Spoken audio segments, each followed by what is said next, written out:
আসসালামু আলাইকুম প্রিয় শিক্ষার্থীবৃন্দু, আশা করছি সকলে ভালো আছো। জীববিজ্ঞানের টপ 25টি এমসিকিউ, যেগুলো তোমাদের একাদশ শ্রেণী যারা শিক্ষার্থী রয়েছে এবং কি তোমাদের ইউনিভার্সিটি প্রস্তুতি নিচ্ছ, প্লাস এইচএসসির ভালো একটি রেজাল্ট করতে চাচ্ছ, তোমাদের জন্য আজকের ভিডিওটি খুবই গুরুত্বপূর্ণ হতে চলেছে। আজকের এই 25টি এমসিকিউ তুমি যদি ভালো করে মুখস্থ করতে পারো জীববিজ্ঞানের, তাহলে তোমাদের এখান থেকে ইনশাআল্লাহ কমন আসবে। কারণ বিগত 5 বছরের প্রশ্ন অ্যানালাইসিস করে আমরা এই টপ 25টি এমসিকিউ তোমাদের জন্য তৈরি করেছি। তোমাদের জীববিজ্ঞান চ্যাপ্টার নিয়ে, অধ্যায়টা নিয়ে, সাবজেক্টটা নিয়ে তোমাদের আর চিন্তার কোনো কারণ নেই। সো চলো বেশি কথা না বলে আজকের ভিডিওটি আমরা শুরু করি।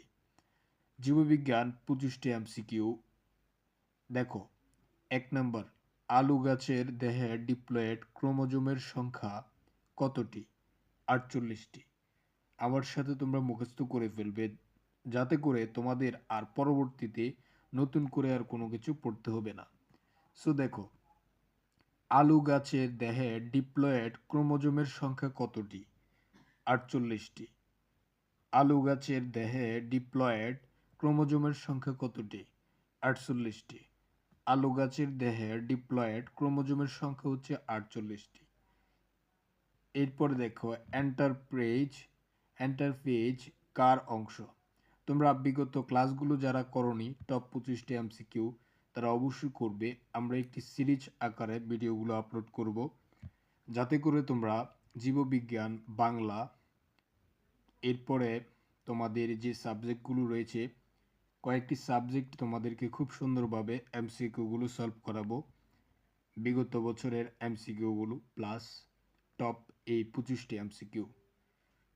তাই ভিডিওটি মিস না করতে চাইলে ভিডিওটিতে একটি লাইক করে দাও, যাতে করে আমরা মোটিভেট হই পরবর্তী ভিডিও তৈরি করার জন্য।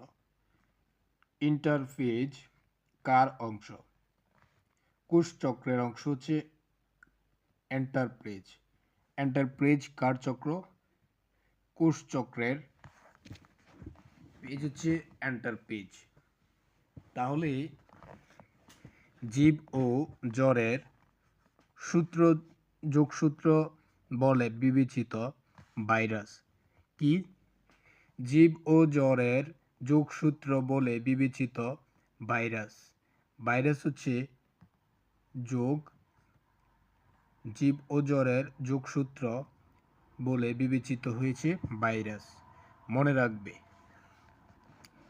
এরপরে দেখো, এগারিকাস এর বায়বীয় অংশকে কি বলে? এগ্রিকাস এর বায়বীয় অংশকে বলা হয় বেসিডিউ কার্ভ। বেসিডিউ কার্ভ। এগ্রিকার্স এর বায়বীয় অংশকে কি বলে? বেসিডিউ কার্ভ। ভিডিওগুলো ভালো করে দেখবে এবং খাতায় লিখে ফেলবে, যাতে করে পরীক্ষার সময় এমসিকিউর জন্য জাস্ট রিভিশন দিতে পারো। এটা তোমাদের যেমন এইচএসসি লেভেলেও প্রয়োজন হবে, এইচএসসিতে ভালো একটি রেজাল্ট করার জন্য, জিপিএ 5 তোলার জন্য তোমাদের এমসিকিউতে ভালো একটি দক্ষতা থাকতে হবে। সেই দক্ষতা স্কিলটি আমরা তৈরি করে দিব ইনশাল্লাহ আমাদের এই সিরিজের মাধ্যমে। তাই বিগত ক্লাসগুলো যারা এখনও দেখোনি, তারা অবশ্যই আমাদের এই সিরিজগুলো প্রথম থেকে শেষ পর্যন্ত শেষ করবে। ইনশাল্লাহ তুমি উপকৃত হবে। এতে তুমি অ্যাডমিশনের যেমন আগে থেকে প্রস্তুতি নিতে পারবে, গুচ্ছ যারা ভর্তি হবে তাদের জন্য, প্লাস হচ্ছে ইউনিভার্সিটিতে ভর্তি হওয়ার জন্য খুবই গুরুত্বপূর্ণ। এবং তোমাদের সবচেয়ে তোমাদের এইচএসসি পরীক্ষার জন্য একটি ভালো রেজাল্ট করার জন্য এই এমসিকিউগুলো খুবই গুরুত্বপূর্ণ। সো দেখো, এগ্রিকার্স এর বায়বীয় অংশকে কি বলে? বেসিডিউ কার্ভ। বেসিডিউ কার্ভ। এগ্রিকার্স এর বায়বীয় অংশকে বলা হয় বেসিডিউ কার্ভ। 5 নম্বর দেখো, বায়োফাইট জাতীয় উদ্ভিদের পানি শোষণ অঙ্গের নাম কি? রাইজোয়েট। রাইজোয়েট। বায়োফাইট জাতীয় উদ্ভিদের পানি শোষণ অঙ্গের নাম হচ্ছে রাইজোয়েট। বায়োফাইট জাতীয় উদ্ভিদের পানি শোষণ অঙ্গের নাম হচ্ছে রাইজোয়েট। বায়োফাইট জাতীয় উদ্ভিদের পানি শোষণ অঙ্গের নাম হচ্ছে রাইজোয়েট। বায়োফাইট জাতীয় উদ্ভিদের পানি শোষণ অঙ্গের নাম হচ্ছে রাইজোয়েট। বায়োফাইট জাতীয় উদ্ভিদের পানি শোষণ অঙ্গের নাম হচ্ছে রাইজোয়েট। বায়োফাইট জাতীয় উদ্ভিদের পানি শোষণ অঙ্গের নাম হচ্ছে রাইজোয়েট। 6 নম্বর দেখো, রাইজোয়েট থাকে কোনটিতে? মশে থাকে হচ্ছে রাইজোয়েট। রাইজোয়েট থাকে কোনটিতে? মশ।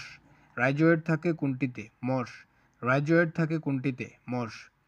সাথে সাথে মুখস্থ করবে, রাইজোয়েট থাকে কোনটিতে? মশ। রাইজোয়েট থাকে কোনটিতে? মশ। এরপরে দেখো, নিচের কোনটি প্রাপ্তবয়স্ক মানুষের মোলার দাঁতের মূল সংখ্যা? মোট সংখ্যা কি? মোট সংখ্যা বলা হয়েছে। নিচের কোনটি প্রাপ্তবয়স্ক মানুষের মোলার দাঁতের মোট সংখ্যা? মোট সংখ্যা হচ্ছে কতটি? 12টি। নিচের কোনটি প্রাপ্তবয়স্ক মানুষের মোলার দাঁতের মূল সংখ্যা? মোট সংখ্যা হবে এটা 12টি। 12টি হচ্ছে মোলার দাঁতের মোট সংখ্যা। প্রাপ্তবয়স্ক মানুষ যারা রয়েছে তাদের মোলার দাঁতের মোট সংখ্যা হচ্ছে 12টি। একদম ক্লিয়ার মনে রাখবে। অক্সিজেন যুক্ত রক্ত বহন করে পালমোনারি শিরা। কোন শিরা? পালমোনারি শিরা কি করে? অক্সিজেন যুক্ত রক্ত বহন করে। অক্সিজেন যুক্ত রক্ত বহন করে হচ্ছে পালমোনারি শিরা। অক্সিজেন যুক্ত রক্ত বহন করে হচ্ছে পালমোনারি শিরা। অক্সিজেন যুক্ত রক্ত বহন করে পালমোনারি শিরা। অক্সিজেন যুক্ত রক্ত বহন করে পালমোনারি শিরা। 9 নম্বর, অন্তঃশোষণ প্রধানত কোষের কোথায় সংঘটিত হয়? অন্তঃশোষণ প্রধানত কোথায় সংঘটিত হয়? অ্যান্সার হবে মাইটোকন্ড্রিয়ায়। মাইটোকন্ড্রিয়ায়। অন্তঃশোষণ প্রধানত কোষের কোথায় সংঘটিত হয়? মনে রাখবে, মাইটোকন্ড্রিয়ায়। অন্তঃশোষণ প্রধানত কোষের কোথায় সুসংগঠিত হয়? সেটা হচ্ছে মাইটোকন্ড্রিয়ায়। অন্তঃশোষণ প্রধানত কোষের কোথায় সুসংগঠিত হয়? সেটা হচ্ছে মাইটোকন্ড্রিয়ায়। অন্তঃশোষণ প্রধানত কোষের কোন সংগঠিত হয়? কোথায় সংগঠিত হয়? অন্তঃশোষণ যে শোষণ প্রক্রিয়াটি, এটি প্রধানত কোষের কোথায় সংগঠিত হয়? সেটা হচ্ছে মাইটোকন্ড্রিয়ায়। মাইটোকন্ড্রিয়ায়। প্রশ্ন আসলেই অ্যান্সার করবে মাইটোকন্ড্রিয়ায়। কি করবে? মাইটোকন্ড্রিয়ায়। অন্তঃশোষণ প্রধানত কোষের কোথায় সংগঠিত হয়? মাইটোকন্ড্রিয়ায়। বর্ণাঢ্য পুরুষ ও স্বাভাবিক মহিলার মধ্যে বিয়ে হলে তাদের সন্তান হতে পারে পুত্র হোক বা কন্যা হোক স্বাভাবিক দৃষ্টি সম্পন্ন। স্বাভাবিক দৃষ্টি সম্পন্ন। তাহলে প্রশ্নটা কি ছিল? বর্ণাঢ্য পুরুষ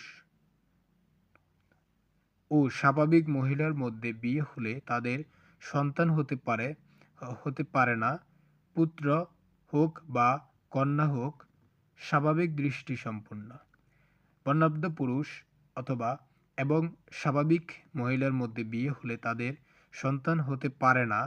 বলছে কি পারে না? পারে না। তাহলে পুত্র হোক বা কন্যা হোক স্বাভাবিক দৃষ্টি সম্পন্ন। স্বাভাবিক দৃষ্টি সম্পন্ন।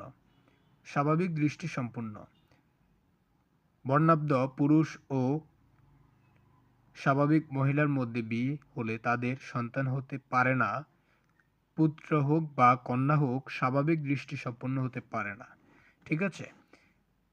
ফিলা কোন পর্বের প্রাণী? ফিলা কোন পর্বের প্রাণী? ফিলা কোন পর্বের প্রাণী? সেটা হচ্ছে মলুস্কা। মলুস্কা। MOLLUSCA। মলুস্কা। ফিলা কোন পর্বের প্রাণী? সেটা হচ্ছে মলুস্কা পর্বের প্রাণী। ফিলা কোন পর্বের প্রাণী? সেটা হচ্ছে মলুস্কা পর্বের প্রাণী। ফিলা কোন পর্বের প্রাণী? সেটা হচ্ছে মলুস্কা পর্বের প্রাণী। ফিলা কোন পর্বের প্রাণী? সেটা হচ্ছে মলুস্কা পর্বের প্রাণী। ফিলা কোন পর্বের প্রাণী? সেটা হচ্ছে মলুস্কা পর্বের প্রাণী। ফিলা কোন পর্বের প্রাণী? সেটা হচ্ছে মলুস্কা পর্বের প্রাণী। মুখস্থ রাখতে হবে, ফিলা কোন পর্বের প্রাণী? সেটা হচ্ছে মলুস্কা পর্বের প্রাণী। নিচের কোনটি সঠিক নয়? বলছে কি, প্রশ্নটা আগে বুঝতে হবে, নিচের কোনটি সঠিক নয়? সঠিক বলেনি, সঠিক নয় বলেছে। নিচের কোনটি সঠিক নয়? পাকস্থলীর যে অংশে অন্ননালী উন্মুক্ত হয় তা ফাইলোরাস। এটা সঠিক নয়। নিচের কোনটি সঠিক নয়? পাকস্থলীর যে অংশে অন্ননালী উন্মুক্ত হয় তা ফাইলোরাস।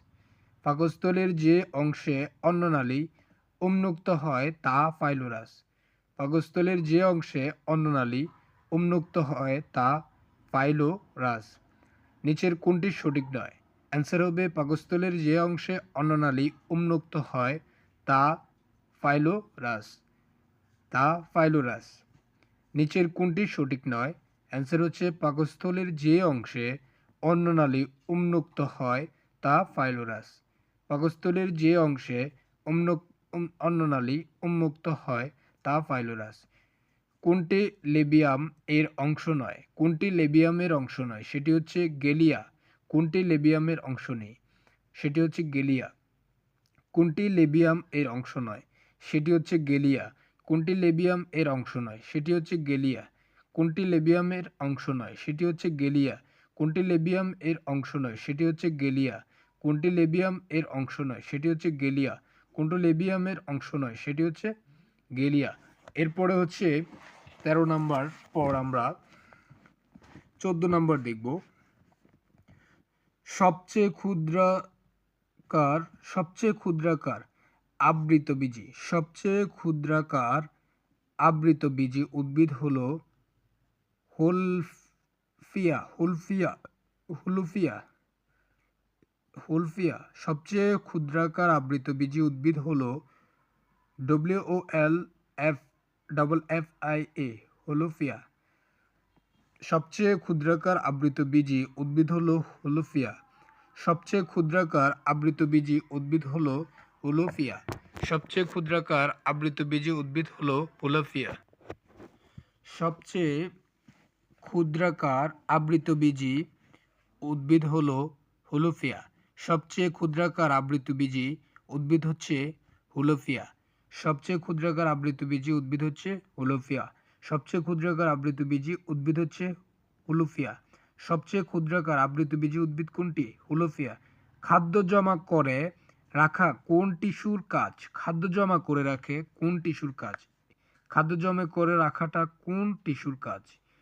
টিস্যু হচ্ছে জাইলেম টিস্যুর কাজ হচ্ছে খাদ্য জমা করে রাখা। খাদ্য জমা করে রাখা কোন টিস্যুর কাজ? জাইলেম টিস্যুর কাজ হচ্ছে খাদ্য জমা করে রাখা। খাদ্য জমা করে রাখা কোন টিস্যুর কাজ? প্রশ্নটি আগে ভালো করে বুঝতে হবে। খাদ্য জমা করে রাখা কোন টিস্যুর কাজ? সেটা হচ্ছে জাইলেম। খাদ্য জমা করে রাখা কোন টিস্যুর কাজ? সেটা হচ্ছে জাইলেম। আশা করছি লিখে ফেলেছ। খাদ্য জমা করে রাখা কোন টিস্যুর কাজ? সেটা হচ্ছে জাইলেম। খাদ্য জমা করে রাখা কোন টিস্যুর কাজ? সেটা হচ্ছে জাইলেম। অস্থি প্রতিনিয়ত কোন রক্তকণিকা সৃষ্টি করে? অস্থি প্রতিনিয়ত কোন রক্তকণিকা সৃষ্টি করে? সেটা হচ্ছে লোহিত কণিকা। অস্থি প্রতিনিয়ত কোন রক্তকণিকা সৃষ্টি করে? অস্থি প্রতিনিয়ত কোন রক্তকণিকা সৃষ্টি করে? সেটা হচ্ছে লোহিত রক্তকণিকা। লোহিত কণিকা। অস্থি প্রতিনিয়ত কোন রক্তকণিকা সৃষ্টি করে? সেটা হচ্ছে লোহিত কণিকা। অস্থি প্রতিনিয়ত কোন রক্তকণিকা সৃষ্টি করে? সেটা হচ্ছে লোহিত কণিকা। অস্থি প্রতিনিয়ত কোন রক্তকণিকা সৃষ্টি করে? সেটা হচ্ছে লোহিত কণিকা। অস্থি প্রতিনিয়ত কোন রক্তকণিকা সৃষ্টি করে? সেটা হচ্ছে লোহিত কণিকা। অস্থি প্রতিনিয়ত কোন রক্তকণিকা সৃষ্টি করে? সেটা হচ্ছে লোহিত কণিকা। অস্থি প্রতিনিয়ত কোন রক্তকণিকা সৃষ্টি করে? সেটা হচ্ছে লোহিত কণিকা। অস্থি প্রতিনিয়ত কোন রক্তকণিকা সৃষ্টি করে? সেটা হচ্ছে লোহিত কণিকা। 17 নাম্বার, কাণ্ড দ্বারা কোন উদ্ভিদের অঙ্গজ জনন ঘটে? কাণ্ড দ্বারা কোন উদ্ভিদের অঙ্গজ জনন ঘটে? পেঁয়াজ হচ্ছে কাণ্ড দ্বারা কোন উদ্ভিদের অঙ্গজ জনন ঘটে? সেটা হচ্ছে পেঁয়াজ। কাণ্ড দ্বারা কোন উদ্ভিদের অঙ্গজ জনন ঘটে? সেটা হচ্ছে পেঁয়াজ। কাণ্ড দ্বারা কোন উদ্ভিদের অঙ্গজ জনন ঘটে? সেটা হচ্ছে পেঁয়াজ। কাণ্ড দ্বারা কোন উদ্ভিদের জনন ঘটে সেটা হচ্ছে পেঁয়াজ। কাণ্ড দ্বারা কোন উদ্ভিদের অঙ্গজ জনন ঘটে সেটা হচ্ছে পেঁয়াজ। কাণ্ড দ্বারা কোন উদ্ভিদের অঙ্গজ জনন ঘটে সেটা হচ্ছে কি পেঁয়াজ। কাণ্ড দ্বারা কোনো উদ্ভিদের অঙ্গজ জনন ঘটে সেটা হচ্ছে পেঁয়াজ। কাণ্ড দ্বারা কোন উদ্ভিদের অঙ্গজ জনন ঘটে সেটা হচ্ছে পেঁয়াজ। কাণ্ড দ্বারা কোন উদ্ভিদের অঙ্গজ জনন ঘটে সেটা হচ্ছে পেঁয়াজ। এরপরে 18 নম্বর দেখো, হেজ ও স্লেক চক্রের প্রথম স্থায়ী পদার্থ হলো অক্সালো এসিটিক অ্যাসিড। অক্সালো এসিটিক অ্যাসিড হচ্ছে হেজ ও স্ল্যাক চক্রের প্রথম স্থায়ী পদার্থ। হেজ ও স্ল্যাক চক্রের প্রথম স্থায়ী পদার্থ হচ্ছে অক্সালো acetic acid. অক্সালো acetic acid. অক্সালো acetic acid. Hedge ও স্ল্যাক চক্রের প্রথম স্থায়ী পদার্থ হলো অক্সালো acetic acid. অক্সালো acetic acid. Hedge ও স্ল্যাক চক্রের প্রথম স্থায়ী পদার্থ হলো অক্সালো acetic acid. অক্সালো acetic acid. Hedge ও স্ল্যাক চক্রের প্রথম স্থায়ী পদার্থ হলো অক্সালো এসিটিক অ্যাসিড। হেজ ও স্ল্যাক চক্রের প্রথম স্থায়ী পদার্থ হলো অক্সালো এসিটিক অ্যাসিড। হেজ ও স্ল্যাক চক্রের প্রথম স্থায়ী পদার্থ হলো অক্সালো acetic acid. অক্সালো acetic acid. Hedge ও স্ল্যাগ চক্রের প্রথম স্থায়ী পদার্থ হচ্ছে অক্সালো এসিটিক অ্যাসিড। অক্সালো acetic acid. 19 নম্বর দেখো, ট্রান্সজেনিক জীবের মাধ্যমে ওষুধ আহরণকে বলা হয় মলিকুলার ফার্মিং। মলিকুলার ফার্মিং কি বলা হয়? Molecular farming. ট্রান্সজেনিক জীবের মাধ্যমে ওষুধ আহরণকে বলা হয় মলিকুলার ফার্মিং। কি বলা হয়? Molecular farming. ট্রান্সজেনিক জীবের মাধ্যমে ওষুধ আহরণকে বলা হয় মলিকুলার ফার্মিং। ট্রান্সজেনিক জীবের মাধ্যমে ওষুধ আহরণকে বলা হয় মলিকুলার ফার্মিং। ট্রান্সজেনিক জীবের মাধ্যমে ওষুধ আহরণকে বলা হয় মলিকুলার ফার্মিং। কি বলা হয়? মলিকুলার ফার্মিং বলা হয় কাকে? ট্রান্সজেনিক জীবের মাধ্যমে ওষুধ আহরণকে বলা হয় মলিকুলার ফার্মিং। ট্রান্সজেনিক জীবের মাধ্যমে ওষুধ আহরণকে বলা হয় মলিকুলার ফার্মিং। ট্রান্সজেনিক জীবের মাধ্যমে ওষুধ আহরণকে বলা হয় মলিকুলার ফার্মিং। ট্রান্সজেনিক জীবের মাধ্যমে ওষুধ আহরণকে বলা হয় মলিকুলার ফার্মিং। ট্রান্সজেনিক জীবের মাধ্যমে ওষুধ আহরণকে বলা হয় মলিকুলার ফার্মিং। 20 নম্বর, আবৃতবীজী উদ্ভিদের কোথায় অরীয় ভাস্কুলার বান্ডল দেখা যায়? মূলে। আবৃতবীজী উদ্ভিদের কোথায় অরীয় ভাস্কুলার বান্ডল দেখা যায়? সেটা হচ্ছে মূলে। আবৃতবীজী উদ্ভিদের কোথায় অরীয় ভাস্কুলার বান্ডল দেখা যায়? সেটা হচ্ছে মূলে। আবৃতবীজী উদ্ভিদের কোথায় অরীয় ভাস্কুলার বান্ডল দেখা যায়? সেটা হচ্ছে মূলে।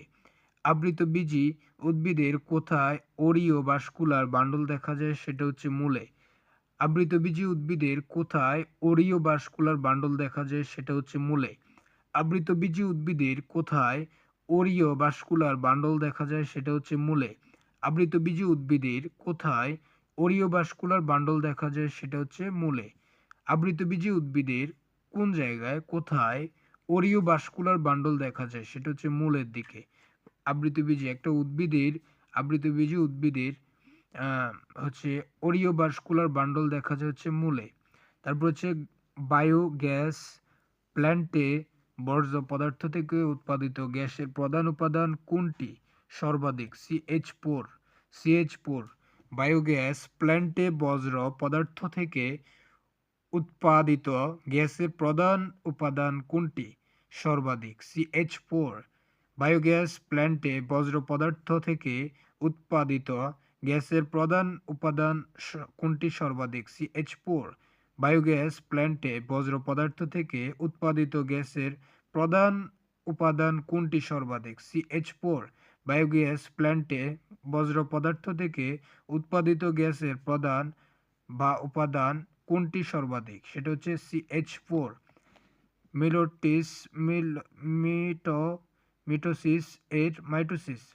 মাইটোসিস এর সেন্ট্রোমিয়ারের বিভাজন শুরু হয় কোন জায়গা থেকে? এটা তোমাদের কাছে প্রশ্ন, তোমরা এটার অ্যান্সার করবে। মাইটোসিস এর সেন্ট্রোমিয়ার এর বিভাজন শুরু হয় ক মেটাফেজের শুরুতে, খ প্রোপেজ, ছোট গ মেটাফেজের শেষ দিকে, বড় গ অ্যানাপেজ। এটার অ্যান্সার কি হবে? তোমরা বই দেখে এটার অ্যান্সারটা করবে। সো এরপরে 23 নম্বর দেখো, অস্থি অঙ্গ ভঙ্গ কয় ধরনের? অস্থিভঙ্গ কত ধরনের? এটার অ্যান্সার তোমরা করবে অস্থিভঙ্গ কত ধরনের, অস্থিভঙ্গ কত ধরনের। এরপরে অস্থিকোষ কোথায় থাকে? অস্থিকোষ কোথায় থাকে? এটার অ্যান্সার তোমরা করবে। তারপরে 24 গাসপরিং এ ফুটিক শিকার সংখ্যা কত? গাসপরিং এর ফুটিক শিকার সংখ্যা কত? এটা তোমাদের জন্য। তারপরে গাসপরিং এর পুঞ্জক্ষীর একক কোনটি? গাসপরিং এর পুঞ্জক্ষীর একক কোনটি? তাহলে তোমাদের হোমওয়ার্ক থাকবে 22 থেকে 25 নম্বর পর্যন্ত। গাসপরিং এর পুঞ্জক্ষীর একক কোনটি? এই 25টির মধ্যে তোমাদের লাস্টের 1 2 3 4 5টি তোমাদের হোমওয়ার্ক থাকবে। এই ছিল তোমাদের জীববিজ্ঞানের টপ 25টি এমসিকিউ, যেগুলো তোমাদের এডমিশনের জন্য খুবই গুরুত্বপূর্ণ। কারণ বিগত বছরগুলোতে এডমিশনে এই প্রশ্নগুলো এসেছে এবং তোমাদের এইচএসসি পরীক্ষার জন্য এই প্রশ্নগুলো খুবই গুরুত্বপূর্ণ। তাই যারা এখনও শিখছো না তারা অবশ্যই এগুলো প্রথম থেকে শেষ পর্যন্ত ভিডিওটি প্রয়োজনে আবার দেখো। এরপরে এটা ভালো করে শিখে ফেলো, ইনশাআল্লাহ তোমাদের পরীক্ষাতে কাঙ্ক্ষিত তুমি রেজাল্ট করতে পারবে। সবাইকে অসংখ্য ধন্যবাদ। আসসালামু আলাইকুম ওয়া রাহমাতুল্লাহ।